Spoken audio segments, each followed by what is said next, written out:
The wind howls at 40 gutting. Ice crystals slice through the air like microscopic knives.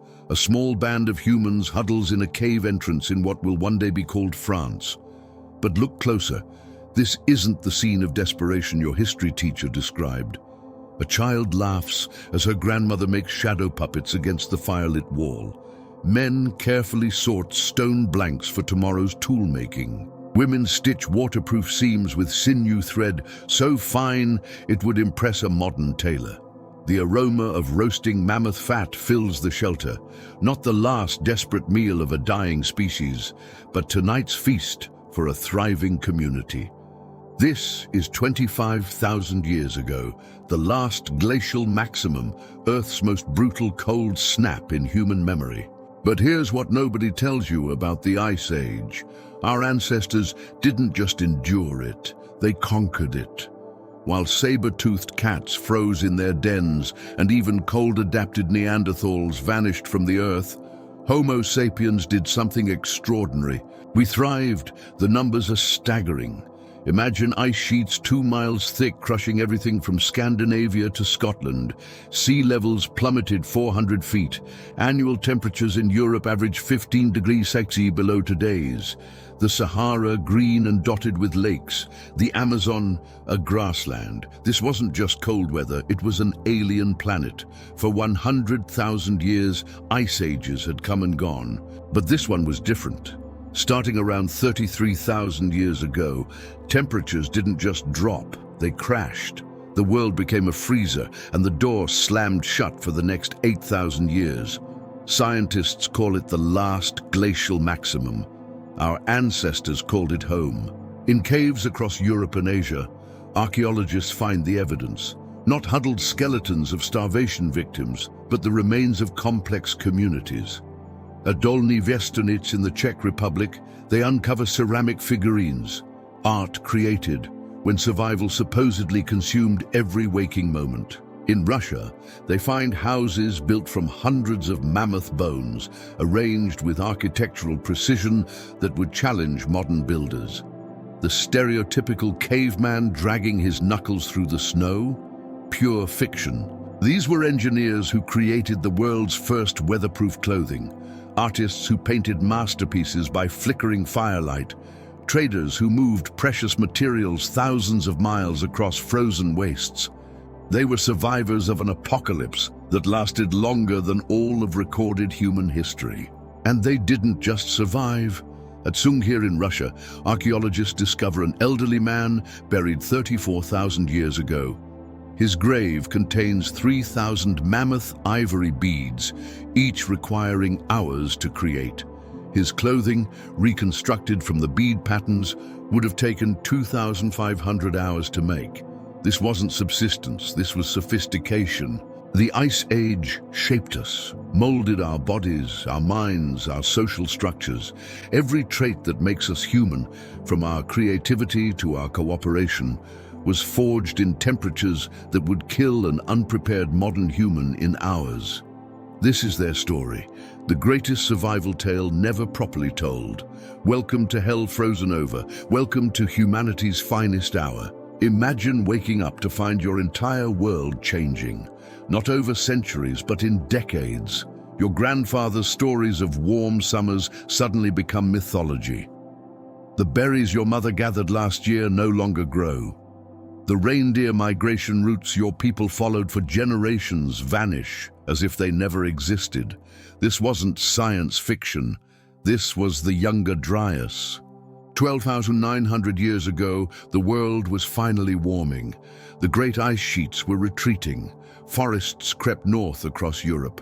Humans spread into new territories, following the warmth like flowers tracking the sun. Then, in perhaps as little as a single human lifetime, winter returned with a vengeance. The numbers defy belief. In Greenland, temperatures plummeted 15 degrees, not over millennia, over decades. Ice cores show the change happened in 2 stages, an initial drop of 5 degrees in just a few years, followed by another 10 degrees cooling. Imagine New York City's climate suddenly becoming like northern Alaska's. That's what our ancestors faced. But here's what makes this story extraordinary. We have witnesses. In a cave in Syria, archaeologists found something remarkable.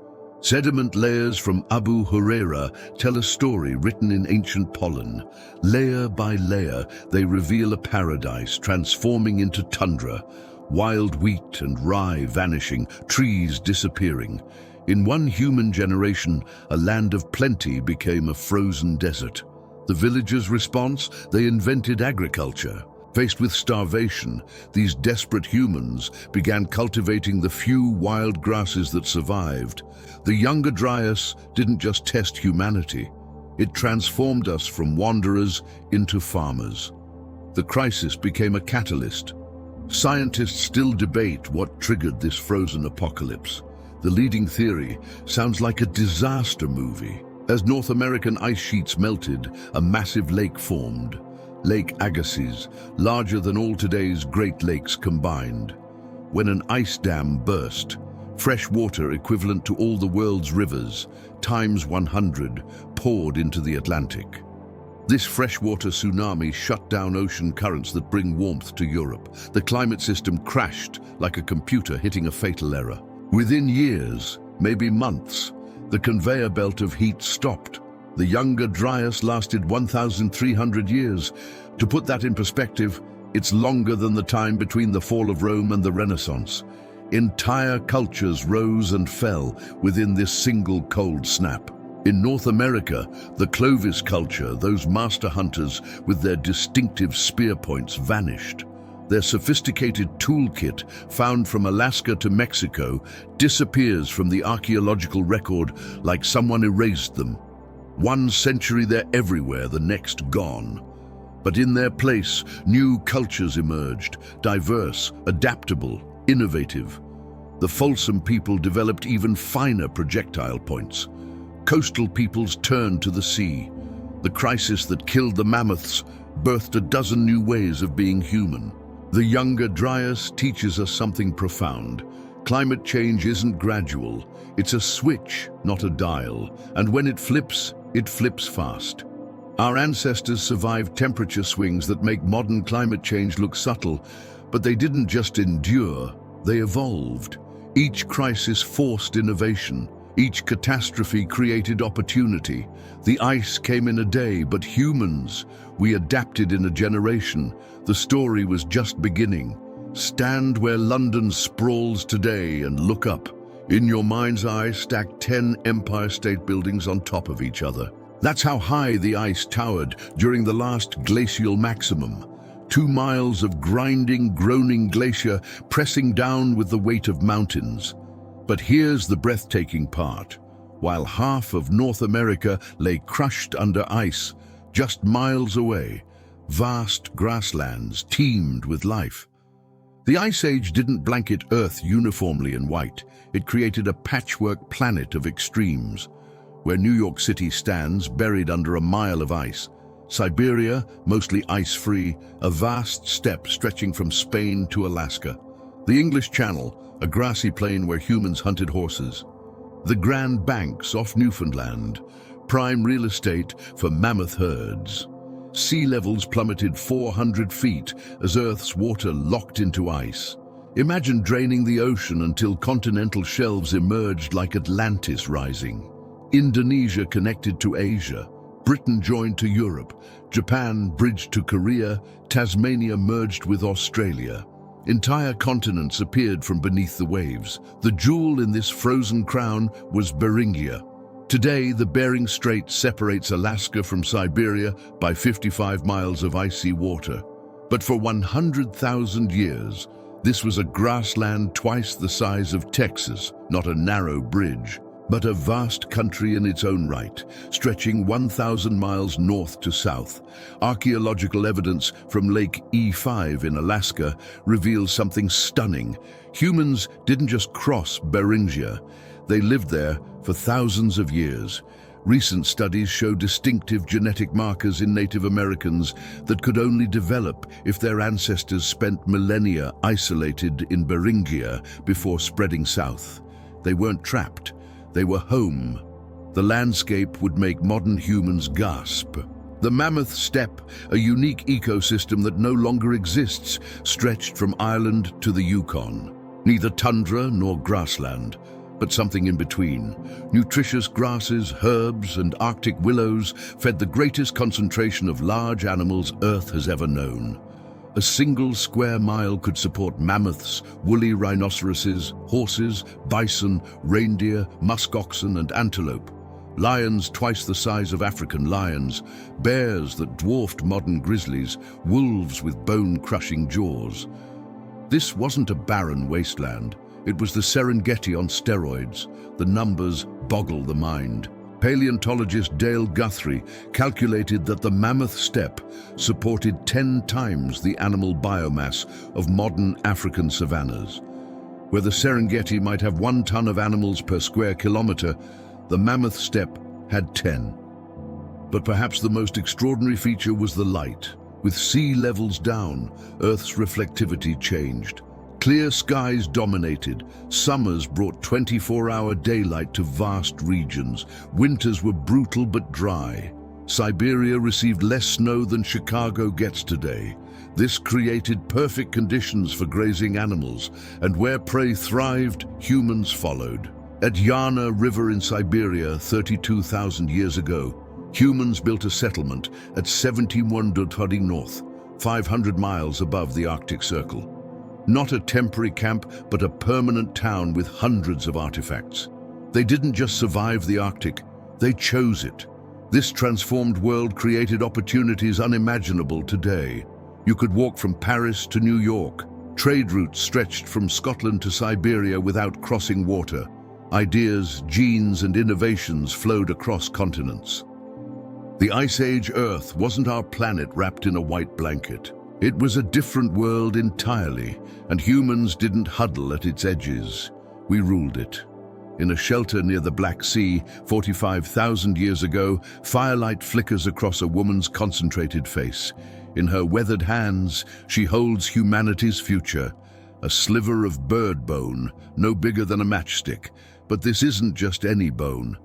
At one end, rubbed smooth with patient hours of work, sits a tiny hole, the eyed needle, 3 inches of polished bone that would determine who lived and who froze.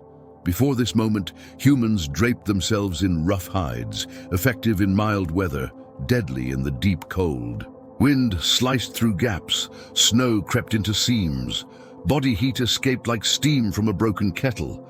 In temperatures of -40, you had maybe an hour before hypothermia won. But watch what happens next. The woman threads sinew, so fine it's almost invisible, through the eye. With practiced movements, she pierces 2 pieces of reindeer hide, drawing them together in a seam so tight it's waterproof.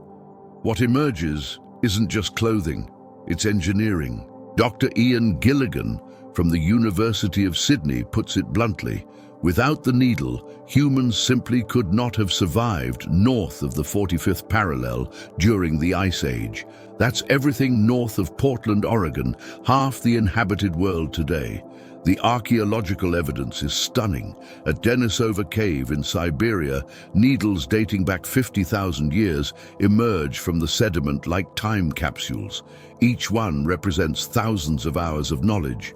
Which bones work best, how to shape the eye without breaking it, what angle creates the strongest point. But here's what makes your jaw drop: the diversity. By 35,000 years ago, humans were creating specialized needles. Thick ones from mammoth ivory for heavy-duty parkas, medium ones from swan bones for mid-layers, ultra-fine ones from rabbit bones for decorative work. At the La Prelle Mammoth site in Wyoming, archaeologists uncovered 32 needle fragments from at least 13 different animals: foxes, hares, birds, even the now extinct American cheetah. This wasn't crude survival. This was haute couture. The clothing these needles produced defied belief. At Sunghir in Russia, a man buried 28,000 years ago wore garments decorated with 3,000 mammoth ivory beads. Each bead took an hour to make. The shirt alone represented a year's worth of work. Archaeologists reconstructed his outfit from the bead positions: fur leggings, a tunic, a cape, boots and a hat, form-fitted, layered, styled. Modern cold-weather clothing follows identical principles. The Inuit parka, considered the pinnacle of Arctic clothing design, uses the same layering system our ancestors invented 40,000 years ago. Moisture-wicking inner layer, insulating middle layer, windproof outer shell. The only difference? We use synthetic materials. They used bird skins, rabbit fur, and wolf pelts. The needle changed everything. Suddenly, humans could tailor clothes to their bodies, eliminating heat-stealing gaps. They could create multiple thin layers instead of one bulky hide. They could repair garments, making them last years instead of weeks. Most importantly, they could make clothes for children, ensuring the next generation survived. Recent studies from Wyoming reveal another game changer: decoration. Those ancient needles weren't just punching functional seams, they were adding fur trim, creating patterns, perhaps even embroidering clan symbols. In a world where everyone bundled in furs, your clothing became your identity. One tool, 3 inches long, made from garbage, the bones left after dinner. Yet it opened continents, saved civilizations, and made us who we are. Without it, you wouldn't exist. The needle didn't just save humanity, it made us unstoppable. Layer by layer, she dresses for temperatures that would kill in minutes. First, the base layer, soft bird skins turned inside out, downy feathers against her skin. The Arctic tern pelts feel weightless, but they wick moisture away from her body better than any modern synthetic. Next, the insulation, a tunic made from Arctic hair fur, meticulously sewn with the grain running downward to shed moisture. The sleeves, attached with sinew thread so fine, it took a specialized needle made from a swan's wing bone. Every seam is double-stitched, then sealed with pine pitch mixed with charcoal. Waterproof, windproof, lifeproof. The breakthrough isn't just wearing fur. Bears wear fur and still hibernate. It's the system. At Arene Candide in Italy, a young man buried 23,000 years ago tells the story. His grave contains over 400 shell ornaments, arranged in patterns that reveal his clothing. Archaeologists painstakingly reconstructed his outfit: a cap decorated with hundreds of shells, a cloak with fur fringe, leggings with shell garters, and moccasins. This wasn't thrown together, this was designed. But here's what changes everything: the specialized functions of different furs. Ice Age humans understood insulation at a molecular level. Reindeer fur, hollow and heat-trapping, formed the primary winter garments. Why? Each hair contains dead air spaces, nature's fiberglass insulation. A reindeer parka weighs 5 pounds, but insulates better than 20 pounds of wool. For the outer layer, wolverine fur. Strange choice? Hardly. Wolverine fur is hydrophobic. It repels water. More importantly, it doesn't accumulate frost from breath. A wolf fur hood rim would ice up in hours. Wolverine stays frost-free even at -50.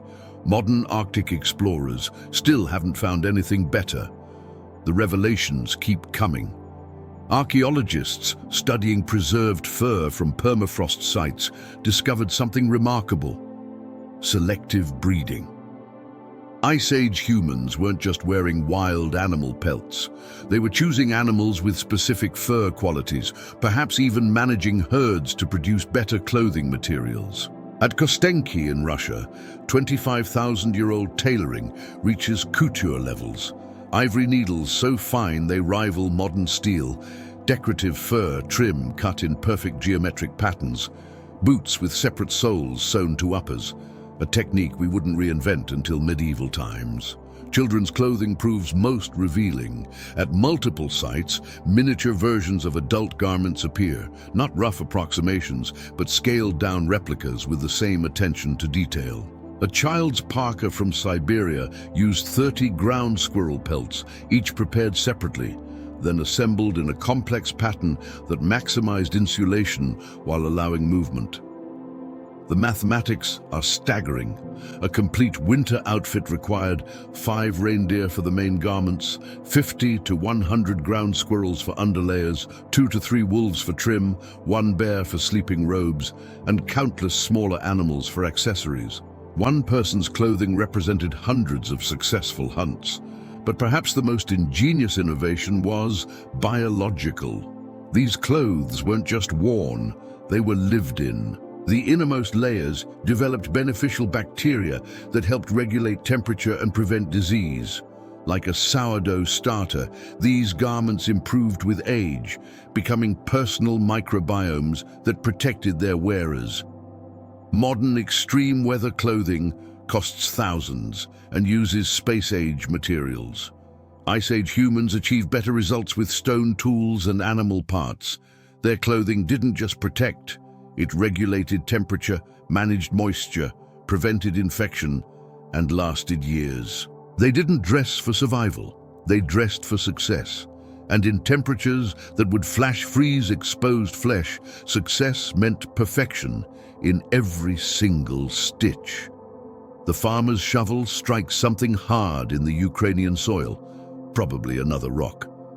But as he clears away the dark earth, a massive curved object emerges, yellowed with age, bigger than any bone should be. A mammoth jaw, locked in place for 15,000 years. What happens next rewrites prehistory. By 1965, archaeologists excavating at Medjeric uncovered not random bones, but architecture. 4 structures built from the remains of at least 149 mammoths. These aren't crude shelters. They're engineered buildings that would challenge modern architects working with conventional materials. The main structure measures 16 feet across. Its foundation, mammoth skulls, each weighing 100 pounds, carefully interlocked with jawbones. The walls, shoulder blades and pelvises stacked like giant shingles. Long bones form arcing supports. Tusks, driven deep into the ground, anchor the entire structure. This is engineering that requires math. Dr. Olga Sofer, who studied these sites for decades, calculated the weight. Each house used 20 tons of bone. That's 40,000 pounds of material that had to be collected, transported, and precisely placed in a world without wheels, pulleys, or draft animals. But here's what makes archaeologists' minds reel. The bones show weathering. These weren't fresh kills. Ancient humans scavenged skeletal remains from natural death sites, sometimes miles away. They selected specific bones for specific purposes: skulls for foundations, scapulae for walls, femurs for rafters. This wasn't desperation architecture. This was planned. The construction technique defies belief. At Berilek, builders created interlocking joints between bones, like prehistoric Lincoln logs. Tusks were heated and bent into curves, a technique requiring precise temperature control. Some bones show evidence of drilling and lashing. These builders understood load distribution, wind resistance, and thermal dynamics. Inside, the sophistication continues. Clear activity zones emerge, sleeping areas lined with Arctic fox fur, workspaces near the light, storage pits dug into permafrost. At Mezin, archaeologists found a painted mammoth skull. When struck, it resonates at different pitches, the world's first drum built into the architecture itself. The burning question: why bones? Wood was scarce on the periglacial steppe, but that's only part of the answer. Bone has properties wood lacks. It's naturally water-resistant. Its density provides superior insulation, critical when outside temperatures hit -50. The marrow cavities trap dead air, creating additional insulation. A mammoth bone house maintained internal temperatures 40 degrees warmer than outside. Recent discoveries push the mystery deeper. At Kostenki, a massive circular structure from 25,000 years ago used bones from at least 60 mammoths. But this wasn't a house, no sleeping areas, no clear hearths. Instead, evidence of large-scale burning and possible ritual use. a monument, a community center, a prehistoric cathedral. The logistics stagger the imagination. Moving a single mammoth skull required multiple people. Constructing one house meant coordinating dozens of workers. This wasn't a family project. It was community architecture. The bones had to be sorted, prepared, and assembled in sequence. One mistake, and tons of material could come crashing down. These structures lasted centuries. At some sites, evidence shows repeated rebuilding on the same spots, suggesting inherited property or sacred spaces. Imagine architectural traditions passed down for generations, each family adding their own modifications while maintaining the core design. The symbolism can't be ignored. You're living inside the beast that symbolized the Ice Age, sleeping within its ribs, entering through its jaws. This wasn't just shelter, it was a statement. We conquered the mammoth so completely, we dwell within its bones. Modern architects study these structures for insights into sustainable design. No metal, no concrete, no industrial tools. Yet they created buildings that survived 15,000 years. In a frozen wasteland, with stone tools and bare hands, our ancestors built monuments from death itself, and they called them home.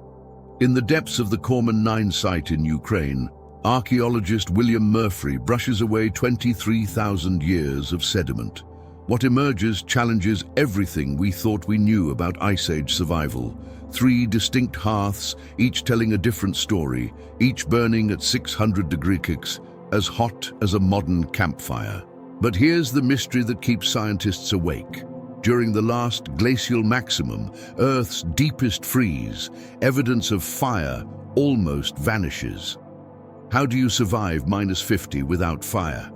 The answer reveals human ingenuity that borders on the impossible. At Cavemen 9, microscopic analysis shows these weren't random fires. Each hearth served a specific purpose. The large one, communal heating and cooking. The medium, tool production, maintaining exact temperatures for heat-treating flint. The small, specialized craftwork, requiring precise heat control. These people understood fire like modern chemists understand reactions, but the real innovations lay in fuel. Wood was precious on the steppe, a few dwarf willows, some Arctic birch.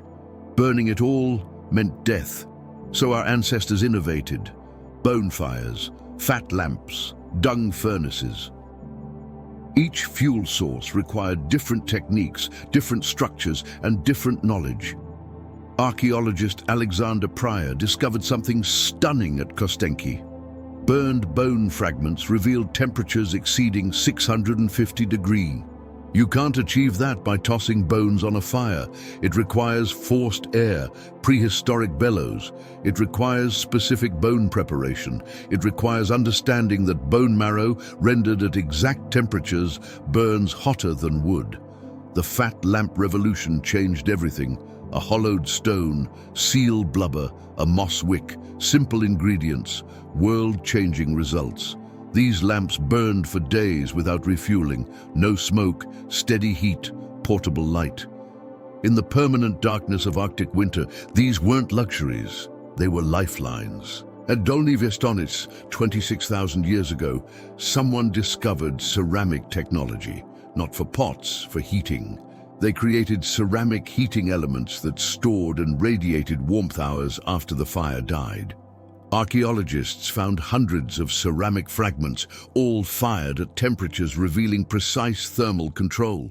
But why does fire evidence disappear during the coldest period? Dr. Vera Elias from the University of Algarve proposes something radical. They didn't need as much fire because they engineered around it. Super-insulated mammoth bone houses, clothing so efficient it made heating less critical, underground storage that used permafrost as refrigeration. Body heat alone, in properly designed shelters with 30 people, could maintain survivable temperatures. The evidence supports this. At sites from the last glacial maximum, we find different adaptations, smaller, more efficient hearths, centralized community fires rather than individual ones, Heat banking systems using stones like a prehistoric district heating system, one fire serving multiple families. The most ingenious discovery comes from Siberia. Fire-cracked rock in specific patterns reveals a technique lost to time: hot stone cooking. Stones heated in fires, then dropped into hide-lined pits filled with water. The water boils, food cooks, no smoke to attract predators or enemies, no wasted fuel, maximum caloric extraction from minimum resources. Children learned fire before they could properly walk. At multiple sites, miniature fire-making kits appear in children's burial goods, tiny striker lights, practice tinder, the skills that meant survival, taught from infancy. But perhaps the most profound innovation was psychological. Fire wasn't just warmth, it was community. The hearth became humanity's first social network, stories told, knowledge shared, bonds forged. In a world where darkness lasted months, fire created an artificial day where culture could flourish. Modern survival experts marvel at these techniques. Navy SEALs, trained to make fire in extreme conditions, carry multiple backup systems. Our ancestors did it with rocks, fungus, and animal fat every single day for thousands of years, without matches, without failure. Because failure meant more than discomfort. Failure meant extinction. The fires of the Ice Age never truly died. They just learned to hide, burning in the most unlikely places, tended by the most unlikely species, tropical apes who refused to freeze. And in those flames, civilization was forged. Forget everything Hollywood taught you about mammoth hunting. The scene: a massive bull mammoth, 9 tons of muscle and fury, charges across the frozen steppe. In movies, fur-clad hunters hurl spears at the beast, whooping as they chase it toward a cliff. Pure fantasy. Try throwing a spear hard enough to penetrate 4 inches of tough hide, a layer of fat, and then reach vital organs. Physics laughs at your puny human arms. The reality was genius. UC Berkeley archaeologist Scott Byram just shattered decades of assumptions. Those famous Clovis points, the Ferrari of Stone Age weapons, weren't mounted on throwing spears. They were pikes planted in the ground, angled precisely, waiting. The kind of energy you can generate with the human arm is nothing like the kind of energy generated by a charging animal, explains Dr. Jun Sunseri. It's an order of magnitude different. Picture it. You've studied mammoth behavior for generations. You know their routes, their blind spots, their charge patterns. You place your pikes in a bottleneck, maybe a narrow valley, maybe between 2 rock outcrops. The business end faces the oncoming beast at exactly the right angle. Then you become bait. The mammoth charges. 9 tons of momentum meets an immovable spike. The animal's own weight drives the point deep, deeper than any human could achieve. It's Aikido with extinction-level consequences. The engineering was exquisite. Clovis points weren't just sharp rocks. They were hafted with split wooden shafts, bound with sinew, reinforced with pine pitch. The bases were ground smooth to prevent splitting on impact. Some show impact fractures consistent with massive force, the kind only a charging megafauna could generate. But Clovis was just the beginning. At Schöningen in Germany, archaeologists uncovered 400,000-year-old wooden spears that rewrote the textbook. These weren't crude pointed sticks. They were engineered like modern javelins, thickest and heaviest at the front third for maximum penetration, tapered for aerodynamics, balanced for throwing. Olympic athletes tested replicas. The result? Accurate throws exceeding 70 meters. The innovation cascade never stopped. Spear throwers, the atlatl, appeared 30,000 years ago. This simple lever multiplied throwing force by 400%. Suddenly, hunters could launch projectiles at 150 kilometers per hour. Modern tests show these could penetrate elephant hide at 40 meters. By 20,000 years ago, the bow appears, not the simple bent stick of cartoons, but compound constructions using horn, sinew, and specially selected wood. African hunters, still using traditional bows, can put an arrow through a buffalo at 50 paces. Ice Age versions were likely more powerful. But here's what archaeology just revealed: specialized ammunition. Different points for different prey, broad, thin points for reindeer, maximizing bleeding, thick, narrow points for mammoth, designed to break ribs and penetrate deep, barbed points for fish, blunt points for birds. At La Prairie in Wyoming, microscopic analysis shows points were even specialized by season, sharper edges for winter, when hides were thickest. The most ingenious weapon, the persistence hunt. Humans can't outrun prey, but we can outlast them. Our superpower isn't speed, it's endurance. Wolves tire after 20 minutes. Humans can run for hours. In Africa, hunters still pursue antelope until heat exhaustion drops them. In the Ice Age, fresh snow revealed tracks. A wounded animal left blood trails. Human hunters, working in relays, could pursue for days. Weapons were just tools. The real innovation was psychological. Ice Age hunters thought like their prey. They knew reindeer moved into the wind, so they hunted downwind. They knew mammoths protected calves, so they created diversions. They knew horses spooked at certain sounds, so they invented noisemakers. At Starcar in Britain, 11,000 years ago, hunters wore deer skull headdresses, not for ritual, for camouflage. Red deer accept other deer approaching closer than obvious humans. Those extra meters meant the difference between success and starvation. Every innovation built on the last. Hafting led to composite tools. Composite tools enabled specialized functions. Specialization drove efficiency. Efficiency meant surplus. Surplus enabled culture. We didn't conquer the Ice Age with brute force. We did it with physics, psychology, and patience. The mammoth never stood a chance. Watch the master at work. She sits cross-legged, a leather pad across her lap, examining a chunk of flint like a diamond cutter studying a precious stone. This isn't random rock bashing. This is engineering at the molecular level. She sees what others can't. The path of force through crystalline structures, the hidden flaws that determine where stone will break, the perfect angle that transforms minerals into masterpieces. With her antler hammer, she strikes once. The flint splits exactly where intended, revealing a surface that gleams like black glass. But she's just beginning. Welcome to the Swiss Army knife of the Stone Age. By 40,000 years ago, tool-making had evolved from crude chopping to precision manufacturing. The archaeological record reveals over 60 distinct tool types from the Upper Paleolithic, not variations, completely different tools for completely different jobs. It's like finding a hardware store frozen in time. The revolution started with a breakthrough, blade technology. Instead of making one tool from one stone, Ice Age innovators discovered how to create multiple standardized blades from a single core, like peeling identical slices from an apple. One basketball-sized core could yield 50 razor-sharp blades. Each blade then became raw material for specialized tools. The diversity staggers modern archaeologists. Burins for engraving so precise they could carve microscopic lines in ivory.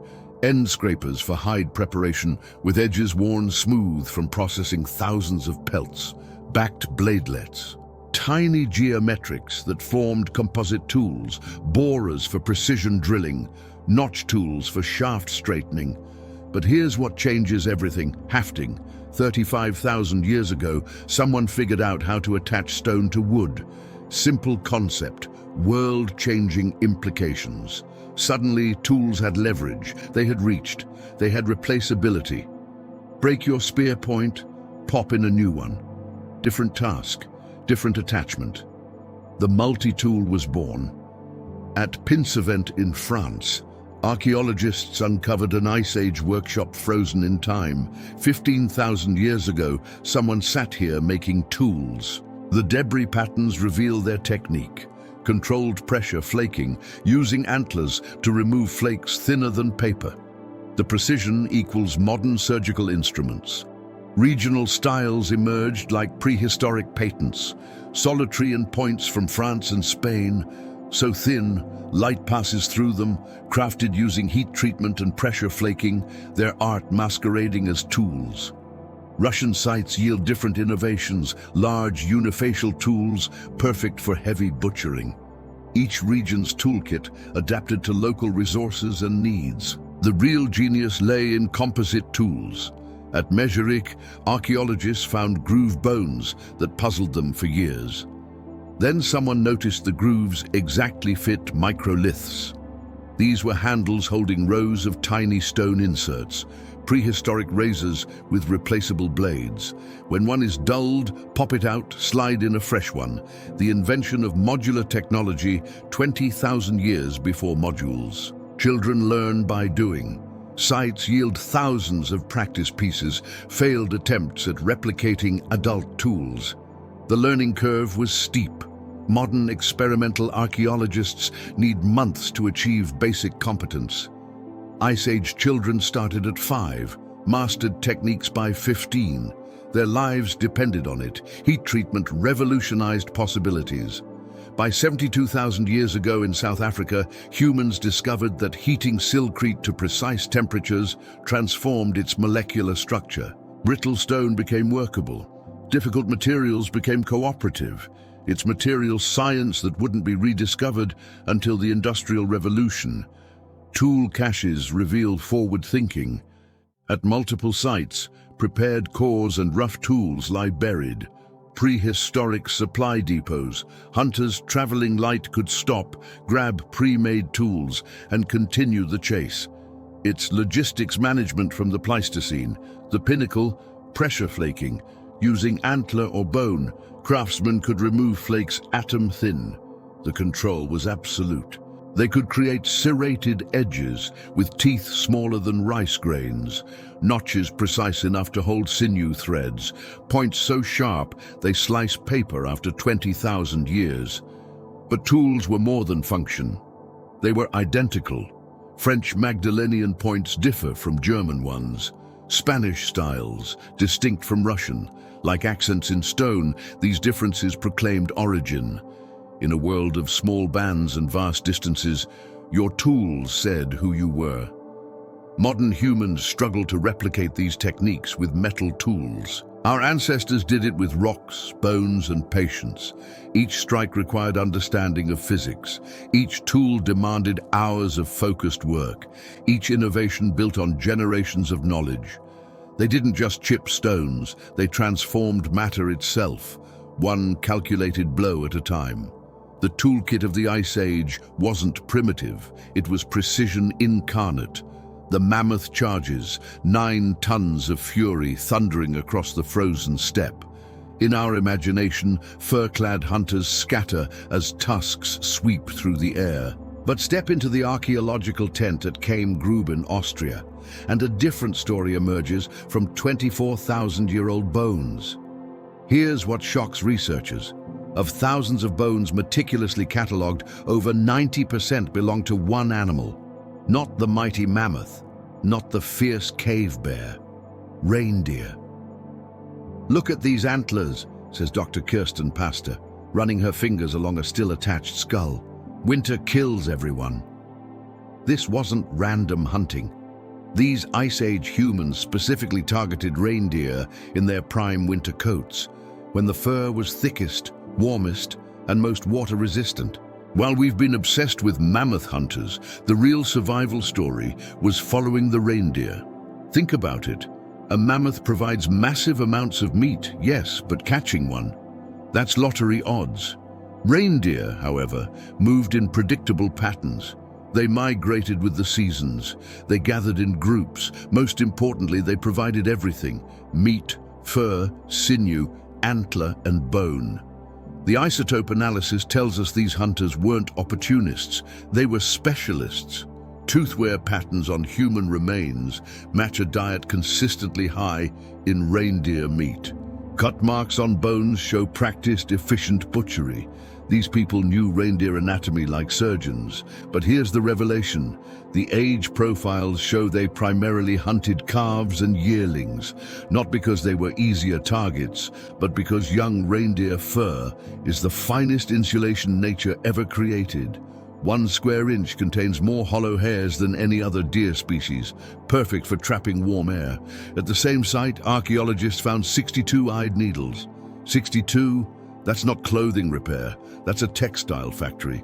These weren't just making simple garments. The needle sizes vary from thick bone piercers to delicate implements finer than modern steel needles. They were making fitted garments, explains textile archaeologist Dr. Ian Gilligan. Parkas with integrated hoods, mittens attached with sinew cords, boots with multiple layers. The genius lay in timing. Reindeer grow their winter coat in September. By November, it's fully prime. Hunt too early, the fur is thin, too late, and spring shedding begins. Ice Age humans had perhaps a 6-week window to secure an entire year's clothing materials. Unlike the random distribution of mammoth sites, reindeer hunting camps cluster along migration routes. Generation after generation return to the same spots. At Pinsevent in France, archaeologists can trace 12,000 years of continuous reindeer hunting at one river crossing. This challenges our entire image of Ice Age survival. While mammoth hunting was spectacular, and yes, it happened, reindeer were the everyday reality. They were reliable in a world of uncertainty. They were surviving dressed in fur. Your ancestors didn't dream of mammoth steaks. They dreamed of reindeer migrations, and those dreams kept them alive. In the archaeological storage room at the University of Tübingen, Dr. Amanda Henry holds up a microscopic slide. What she's seeing rewrites Ice Age history. It's not a stone tool or ancient bone. It's a 30,000-year-old dental plaque, and it's full of plants. Starch grains, she says, adjusting the microscope. Lots of them. This Neanderthal was eating his vegetables. For decades, we've imagined Ice Age humans as pure carnivores surviving on mammoth steaks and reindeer haunches. The truth, they were eating salads. Well, Ice Age salads, cattail roots, hawthorn berries, wild carrots, and dozens of other plants we're just beginning to identify. The evidence comes from the most unlikely source, fossilized plaque on ancient teeth. This biological garbage turns out to be a time capsule. Using new extraction techniques, researchers can identify plant cells, starch grains, even pollen trapped in prehistoric dental tartar. This changes everything, says Henry. These people had encyclopedic knowledge of plants. At Dolní Věstonice in the Czech Republic, the evidence is even more dramatic. Here, 30,000 years ago, someone built what can only be called a processing facility. Grinding stones, some weighing 50 pounds, show polish from thousands of hours of use. Microscopic analysis reveals they weren't grinding pigments or minerals. They were processing plants. The wear patterns tell a specific story. Circular motions for seeds, back and forth grinding for roots, different stones for different plants. This wasn't casual food preparation. This was systematic processing on an almost industrial scale. But why? The answer lies in human biology. Our brains consume 20% of our calories, twice that of other primates. Meat provides protein and fat, but the brain runs on glucose, and the most efficient source of glucose, starch from plants. Dr. Karen Hardy from the University of Barcelona made another startling discovery. Some of these plant starches show evidence of cooking. They've been gelatinized by heat. This means Ice Age humans weren't just gathering plants. They were transforming them through cooking, making nutrients more available. The timing is significant. Around 30,000 years ago, as the last glacial maximum approached, a new technology exploded across Europe. Ground stone tools, not for hunting, not for weapons, for plants. It's a technological revolution we've ignored, explains archaeologist Dr. Emanuela Cristiani. grinding technology appears simultaneously from Spain to Russia. That suggests desperate need. Consider what this means. As the world grew colder and games became scarcer, humans didn't just suffer. They innovated. They turned to foods that required processing, tough roots, hard seeds, fibrous tubers, foods that other predators couldn't access. At Shanidar Cave in Iraq, 50,000-year-old Neanderthal remains tell an even more complex story. The dental calculus contains not just food plants, but medicinal ones, chamomile and yarrow. These have no nutritional value. They're bitter.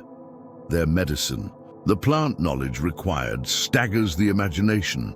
Which roots are edible after processing, which seeds become toxic when old, which berries can be dried for winter, where to dig for tubers under snow. This wasn't casual knowledge, it was survival itself. Here's the uncomfortable truth. Our ancestors' plant knowledge puts us to shame. They knew hundreds of species. Modern hunter-gatherers still do. The Hadza of Tanzania use over 300 plant species. Ice Age Europeans likely knew as many. We've been telling the wrong story. The Ice Age didn't survive on meat alone. It survived on botanical knowledge so deep, so complex, that we're only beginning to understand it 30,000 years later. Your ancestors weren't just hunters. They were botanists. And that knowledge may have been the difference between extinction and survival. The cave entrance is 120 feet underwater now, accessible only to divers. But 20,000 years ago, Henri Cosquer would have walked into this chamber near Marseille. On the walls, something unprecedented in Ice Age art. Seals, fish, and what appears to be a jellyfish. Our ancestors had discovered the sea. For most of human evolution, the ocean was a barrier, not a resource. Fishing requires specialized tools, knowledge of tides, and understanding of seasonal spawns. It's complicated, dangerous, but as the last glacial maximum locked fresh water in ice, coastal resources became lifelines. At Cueva del Agua in Spain, the evidence is undeniable. Layer after layer of shells, fish bones, and seal remains. But look closer. These aren't random collections. The fish vertebrae tell a story. 80% are from spring-spawning species. These people understood seasonal fish runs. Dr. Miguel Cortez Sanchez holds up a bone that makes archaeologists' hearts race. A curved fish hook, 16,000 years old, carved from deer bone. It's not crude. The barb is carefully angled. The shank shows wear from line attachment. This is sophisticated technology, he explains, but hooks are just the beginning. We've found gorges, straight bone pins that fish swallow, toggle harpoons, net weights. These people had a whole fishing toolkit. The net weights change everything. A single fisherman with a hook catches one fish. A group with nets can harvest hundreds. At sites along the Mediterranean, stone weights appear in standard sizes, suggesting standardized nets. This isn't subsistence, it's industry. Here's what's revolutionary. Isotope analysis of human bones from coastal sites shows marine proteins making up 50% of the diet, not occasionally, consistently, for generations. These weren't land hunters who occasionally ate fish. They were maritime specialists. The Japanese islands tell an even more dramatic story. At sites like Natsushima, 9,000 years ago, tuna bones appear. Tuna don't come close to shore. Catching them requires boats, deep water knowledge, and incredible skill. Ice Age humans had become seafarers.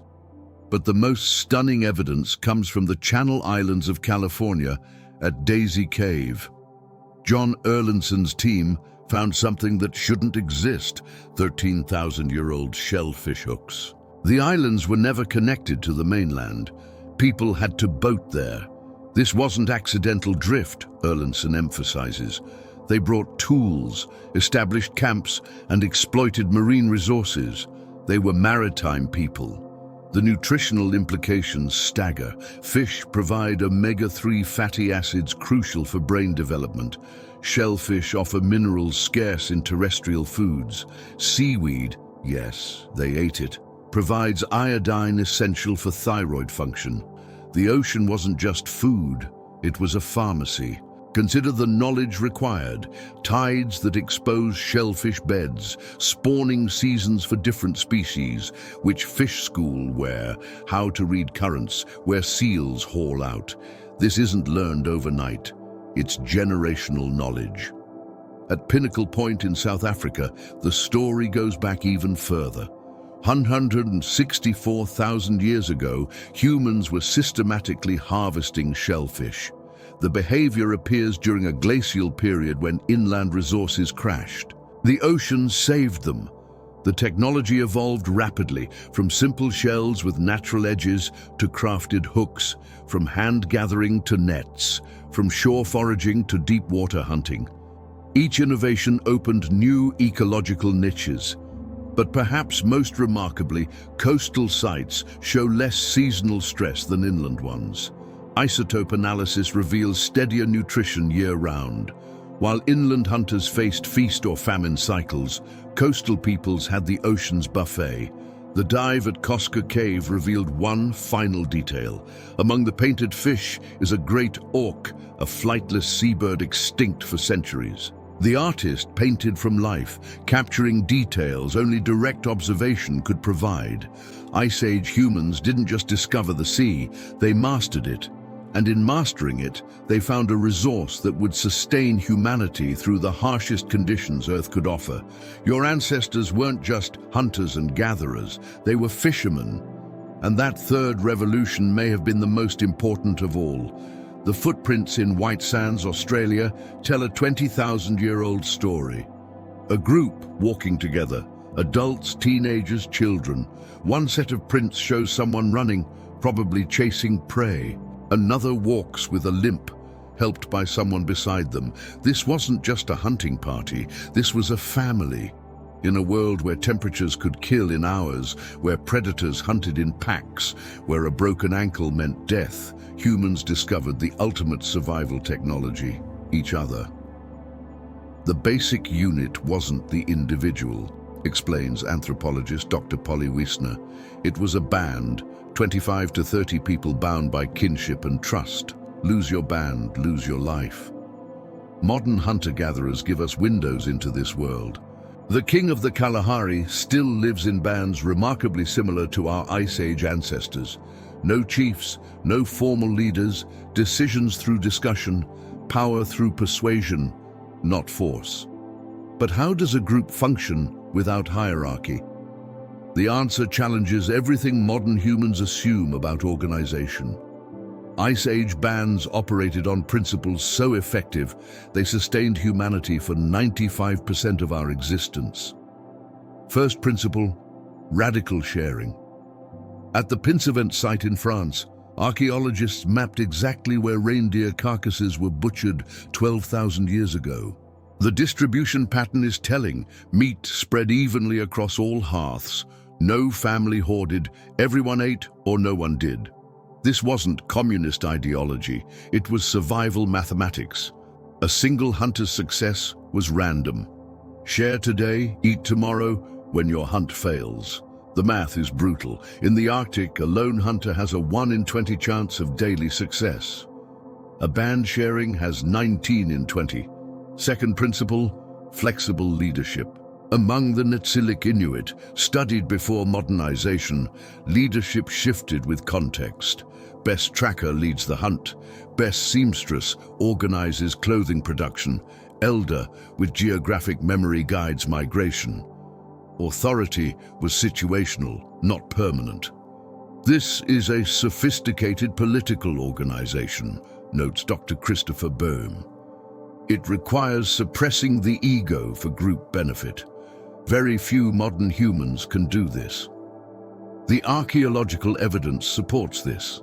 Burial sites from the Gravettian period show remarkably equal treatment. No king's tombs, no wealth disparities. A child buried at Sunghir 28,000 years ago wears 5,000 ivory beads, but so do the adults. Status came from age and skill, not inheritance. Third principle, conflict resolution without violence. Modern forager bands show us how mockery for selfishness, storytelling that subtly criticizes group pressure through silence. If these fail, the ultimate sanction, the band splits. Richard Lee documented this social plasticity among the Zhu Huanzi. Bands regularly fission over conflicts, then rejoin when tempers cool. The archaeological record shows similar patterns. Sites occupied, abandoned, reoccupied in cycles, suggesting social rather than resource dynamics. But here's what's remarkable. Band society included everyone. At Shanidar Cave, a Neanderthal survived multiple injuries that left him partially blind, missing one arm and limping. He lived for years after these injuries. Someone fed him, someone protected him, the band carried him. At Kafse Cave in Israel, a child with severe developmental disabilities was buried with elaborate care 100,000 years ago. Red ochre, shells, deer antlers, the same treatment as anyone else. These weren't societies that abandoned the weak. They incorporated them. The emotional technology was as crucial as the physical. Laughter around fires, songs that bound groups, stories that encoded survival information, teasing that prevented dominance, grief rituals that processed loss. Without these, bands fragmented. We think of emotional intelligence as modern, says Dr. Sarah Hurdy. But Ice Age survival required reading micro-expressions, managing jealousy and building trust. They were emotional athletes. The magic number appears consistently, 25 to 30 people. Large enough for genetic diversity, small enough for everyone to know everyone. Split into family groups, but functioning as one unit. This wasn't a coincidence. It was optimization refined over millennia. Modern humans struggle to maintain more than 150 meaningful relationships. Dunbar's number. But we can deeply trust only 15 to 30. That's not a bug in our psychology. It's an Ice Age feature. We're still wired for band society. When the climate crashed and megafauna died, when glaciers advanced and resources vanished, bands survived, not through individual heroics, but through collective competence. They proved something profound. Humans aren't just social animals. We're hyper-cooperators, and that cooperation, refined in Ice Age crucibles, made us unstoppable. At Dolny Viestonis, the 26,000-year-old burial stops archaeologists cold. An elderly woman, probably 50 years old, ancient by Ice Age standards. Her teeth were worn to nubs, her joints arthritic. By all logic, she should have died years ago. Yet here she lies, covered in red ochre, buried with the same care as the youngest hunter. Someone valued this grandmother. Someone kept her alive. In our brutal image of Ice Age survival, the elderly seem like burdens. Too slow to hunt, too weak to travel, extra mouths when every calorie counts. But the archaeological record tells a radically different story. Old people didn't just survive, they were essential. The human lifespan is an evolutionary puzzle, explains Dr. Kristen Hawkes, who developed the grandmother hypothesis. Chimpanzees rarely live past menopause. Most mammals die when reproduction ends, but human females live decades beyond fertility. Why? The answer revolutionizes our understanding of Ice Age survival. Grandmothers weren't burdens, they were libraries. In a world without writing, they were Google. Their knowledge meant life or death. Consider plant gathering, responsible for 70% of calories in most hunter-gatherer societies. At Ohallo 2 in Israel, archaeologists found 23,000-year-old grinding stones with residue from over 140 plant species. Each plant had its season, its location, its preparation method. Eat the wrong part, you die. Process it incorrectly, you starve. This isn't casual knowledge, emphasizes ethnobotanist Dr. Nancy Turner. Indigenous grandmothers today know thousands of plant details. Ice Age grandmothers knew more. The Hadza of Tanzania offer a glimpse. Elderly women know which tubers grow where, even when invisible underground. They remember fruiting cycles across decades. They can identify edible plants from poisonous lookalikes by subtle differences in leaf serrations. This knowledge takes 50 years to accumulate, but plants were just the beginning. At sites across Ice Age Europe, we find evidence of complex seasonal rounds, movements between resource patches timed with precision. Who remembered that the salmon ran early in hot summers, that certain valleys held snow late, preserving game? Grandmothers. The biological evidence is compelling. Human children have the longest dependency period of any mammal. They can't feed themselves effectively until adolescence. Someone must provision them. Mothers? They're often pregnant or nursing. Fathers? They're hunting. Who fills the gap? Grandmothers. Studies of modern hunter-gatherers prove this. Hadza children with living grandmothers are 50% more likely to survive to adulthood. They're better nourished. They learn faster. The grandmother effect is measurable, dramatic, and universal. At Sangir in Russia, genetic analysis of 34,000-year-old burials revealed something unexpected. The elderly woman buried there wasn't related to the children nearby. She was caring for children who weren't her biological grandchildren. Alloparenting, cooperative child-rearing, extended beyond genetic lines. This is uniquely human, notes Dr. Sarah Hurdy. No other primate does this. Ice Age survival required networks of care beyond the nuclear family. The knowledge transfer was staggering. Medicine comes from grandmothers. At El Sidrón in Spain, Neanderthal dental calculus contains compounds from medicinal plants, chamomile for inflammation, poplar bark containing aspirin precursors. This pharmaceutical knowledge was transmitted across generations. Craft knowledge too. The oldest-eyed needles cluster at sites with multiple generations present. Venus figurines, those mysterious female sculptures, often depict elderly women. Were they honoring the knowledge keepers, the teachers of essential skills? Here's what changes everything. Modeling ancestral populations shows that groups with post-reproductive females had massive advantages. They could support more children, transmit more cultural knowledge, and survive resource crashes. Grandmothers weren't just helpful, they were evolutionary drivers. Emotional technology matters too. Grandmothers in forager societies are the conflict resolvers, the matchmakers, the storytellers who encode survival information in memorable narratives. They're the social glue when bands threaten to fragment. At Shanidar Cave, the famous flower burial might tell this story.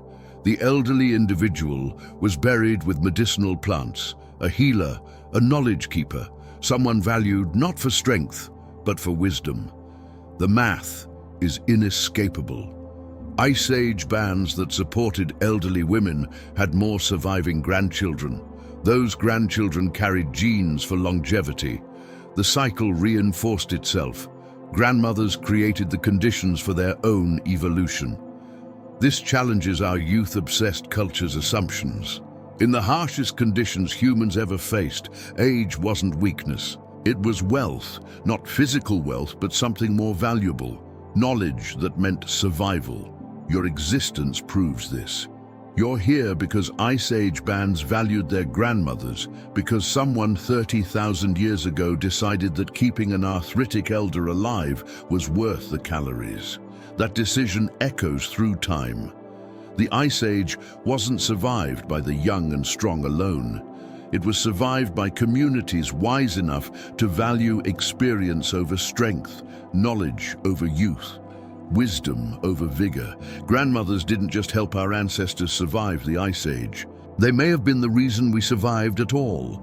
The beads tell a love story 30,000 years old. Found at Dolny Vestonitz, they're made from shells that traveled 500 kilometers from the Mediterranean. But here's the puzzle. Identical beads appear at sites hundreds of kilometers apart.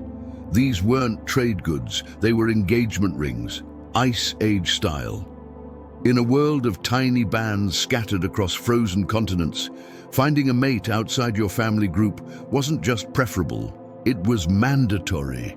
The genetic math is unforgiving. Bands of 25 to 30 people contain maybe 5 to 7 potential partners in your age range. Half are your siblings or cousins. Inbreeding meant extinction.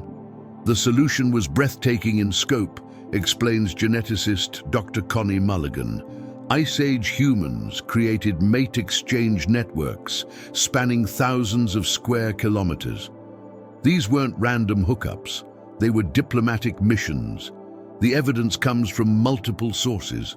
Strontium isotope analysis of teeth reveals where people grew up versus where they died. At Sunghir in Russia, young adults show isotope signatures from regions 200 kilometers away. They moved for marriage, but how did isolated bands even know each other existed? The answer lies in aggregation sites, locations where multiple bands gathered seasonally. Pinsevent in France shows evidence of such gatherings. During reindeer migrations, the site hosted not 30 people, but 300.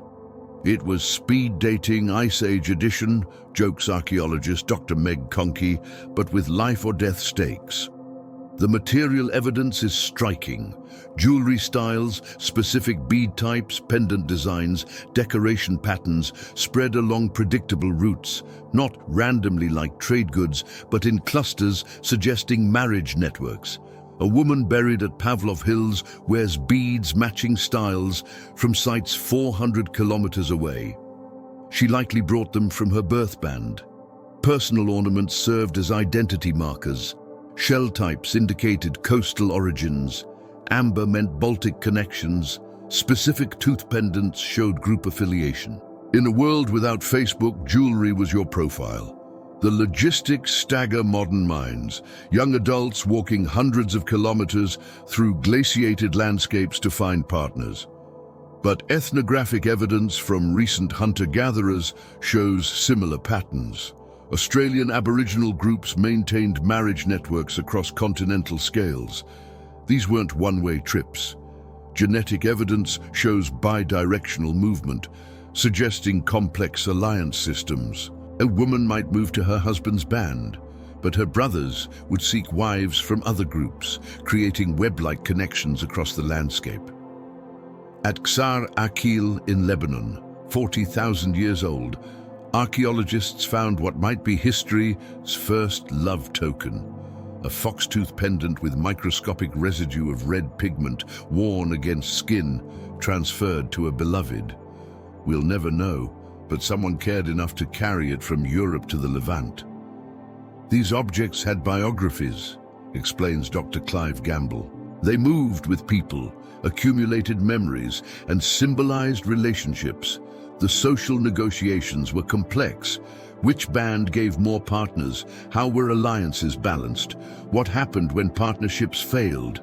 Modern foragers show elaborate protocols. Gift exchanges, multi-year negotiations, ritual fights that established hierarchy without bloodshed. Language barriers? Probably minimal. Linguistic analysis suggests Ice Age Europe had far fewer languages than today. Marriage networks would have standardized communication across regions. Love requires conversation. The genetic evidence is unequivocal. Ice Age humans maintained remarkable genetic diversity despite small populations. No signs of systematic inbreeding. Mitochondrial DNA shows female movement patterns. Y chromosome data reveals male migrations. Both sexes traveled for love. But perhaps most remarkably, these networks survived catastrophes. During the last glacial maximum, when populations crashed and bands scattered, marriage networks endured. Ornament styles continued spreading, genetic diversity maintained, love found a way. At El Miron Cave in Spain, the Red Lady tells one such story. Buried 19,000 years ago, she wore ornaments from multiple regions. Isotope analysis shows she grew up elsewhere. Someone loved her enough to carry her body to a special place, cover her in precious ochre, surround her with flowers. These networks did more than prevent inbreeding. They spread innovations, new tool techniques, hunting strategies, survival knowledge. They created safety nets. If your band's territory failed, marriage ties meant refuge elsewhere. They built peace. It's hard to fight your in-laws. We think of romance as modern, reflects Dr. Penny Spickens. But Ice Age humans loved, courted, negotiated marriages, and suffered heartbreak. Their emotional lives were as complex as ours. The beads at Dolní Věstonice contained DNA traces. Multiple individuals handled them. Gifts passed between lovers, family heirlooms carried to new homes, each bead a story we'll never fully know, but we know this. In the coldest period of human existence, when survival seemed impossible, love wasn't a luxury. It was a technology. The drive to find partners beyond your birth group created networks that spanned continents. These networks carried more than genes. They carried knowledge, innovation, and hope. Your ancestors didn't just survive the Ice Age through tools and fire. They survived through connections that transcended distance, danger, and even death. They survived through love. And 30,000 years later, those ancient networks echo in every marriage that crosses boundaries, every relationship that bridges differences, every love that connects distant worlds. Picture this. You're standing on a vast grassland that stretches beyond the horizon. To the west, Siberia. To the east, Alaska. But you're not on either continent. You're standing on a ghostland that no longer exists. Welcome to Beringia, the lost world that connected Asia to America. For 5,000 years, this wasn't just a bridge people crossed. It was home. The numbers are staggering. When sea levels dropped 400 feet during the last glacial maximum, Beringia emerged as a landmass twice the size of Texas. That's not a narrow ice corridor. It's an entire subcontinent, complete with its own ecosystems, its own weather patterns, and its own human cultures. Dr. John Hoffaker calls it the center of the world for Ice Age humans. And he's not exaggerating. Here's what blows archaeologists' minds. People didn't rush across Beringia to reach America. They stopped, they stayed, they thrived. For thousands of years, humans lived on this land bridge, developing their own distinct culture. The genetic evidence is crystal clear. A population bottleneck shows humans were isolated here between 25,000 and 20,000 years ago. But what was life like on Beringia? Forget the image of a frozen wasteland. Fossil evidence reveals a mammoth steppe, vast grasslands dotted with Arctic willows, and grasses supporting huge herds of mammoth, bison, horses, and reindeer. The landscape looked more like modern Mongolia than the Arctic Ocean that covers it today. These Beringians weren't struggling to survive. They were adapting, innovating, and waiting. Waiting for what? For the ice sheets blocking their path to melt. You see, even when the land bridge existed, two massive ice sheets, the Laurentide and Cordilleran, blocked the route south into the Americas. Beringia became a refuge, a waiting room at the gates of a new world. The people developed technologies perfectly suited to this unique environment, specialized hunting tools, improved cold weather clothing, and possibly even new social structures. Then, around 16,500 years ago, something changed. The ice began to retreat. Coastal routes opened. River valleys became passable. The descendants of those patient Beringians began moving south, carrying with them technologies and knowledge accumulated over millennia. Within just 2,000 years, humans had spread from Alaska to the tip of South America, one of the fastest colonizations in human history. But it wasn't random wandering.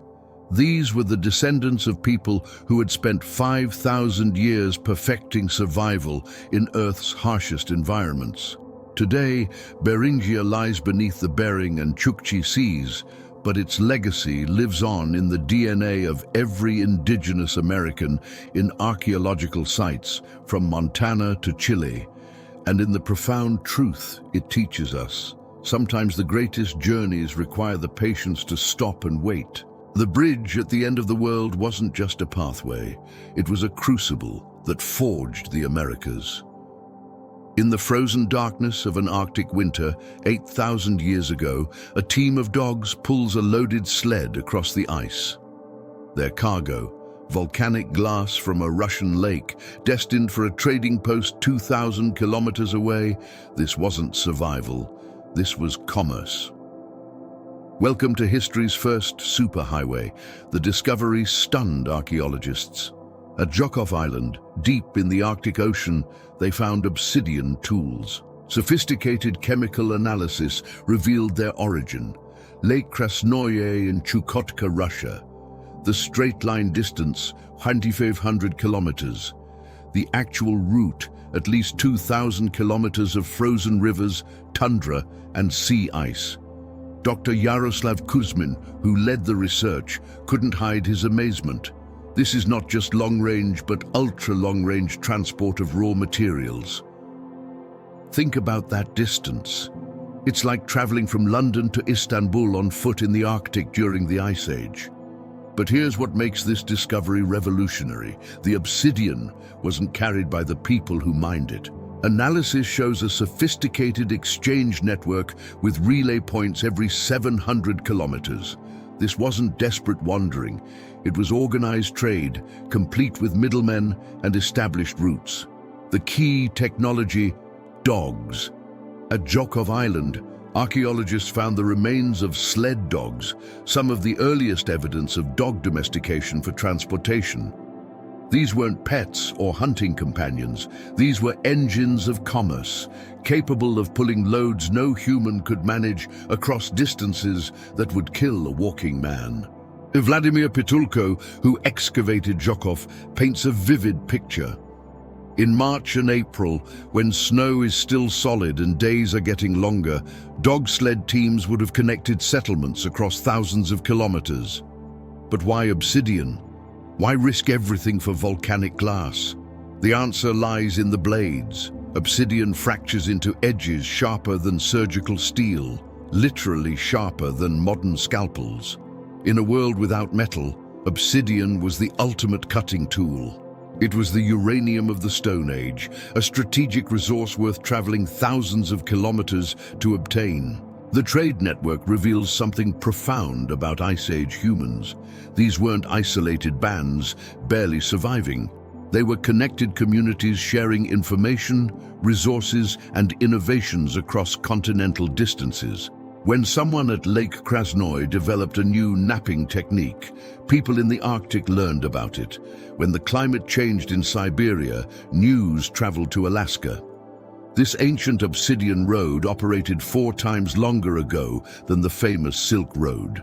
It connected the Pacific to the Arctic Ocean, creating what researchers call trade hubs, prehistoric shopping centers where furs, amber, shells, and tools changed hands. Most remarkably, this network survived the Younger Dryas, that brutal cold snap 12,900 years ago. While other cultures collapsed, the Arctic traders adapted and persisted.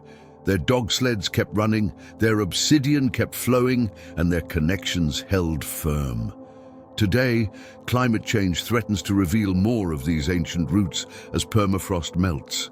Each discovery adds another line to an emerging map of Ice Age globalization, a world where distance meant nothing to people with dogs, determination, and volcanic glass to trade. The ice sheets advanced like frozen tsunamis, crushing everything in their path. Mile-high glaciers bulldozed forests, filled valleys, and turned verdant lands into sterile ice. But life is stubborn. In scattered pockets across Europe, small bands of humans found something miraculous: ice-free islands in a frozen sea. These refugia didn't just save our species, they shaped who we became. Dr. Clive Finlayson, studying Gibraltar's caves, made a startling discovery.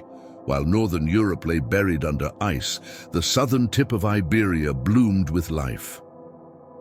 It was like a Mediterranean Garden of Eden, he explains, when everywhere else was frozen hell. The evidence is written in DNA. Modern Europeans carry genetic signatures that trace back to three main refugia: Iberia, Spain and Portugal, the Italian peninsula, and the Balkans. Each refugium developed its own genetic fingerprint, its own cultural innovations, its own survival strategies. But these weren't resort destinations. Imagine 30,000 people, the entire human population of Europe, squeezed into a few scattered pockets. That's the genetic bottleneck revealed by our DNA. Humanity in Europe came terrifyingly close to extinction. In Iberia's Cantabrian mountains, humans took shelter in caves that became generational homes. At El Castillo and Altamira, they didn't just survive. They created some of history's greatest art, the famous cave paintings. They're not random decorations. They're the Netflix of the Ice Age, stories and survival guides painted on stone. Meanwhile, in the Italian refugium, centered around the Po Valley, humans developed different adaptations. Archaeological sites like Grotta Paglici show a diet heavy in small game: rabbits, birds, and snails. When you can't hunt mammoths, you improvise.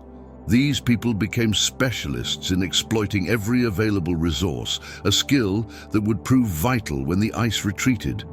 The Balkans refugium, tucked between the Carpathians and the Mediterranean, tells yet another story. At sites like Vindiga Cave in Croatia, we find evidence of the last Neanderthals. This refugium became a melting pot where our species' last great cousin finally disappeared, but not before interbreeding with modern humans one final time.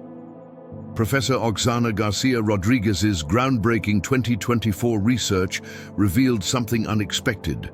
These refugia weren't prisons. People moved between them, carrying genes, ideas, and innovations.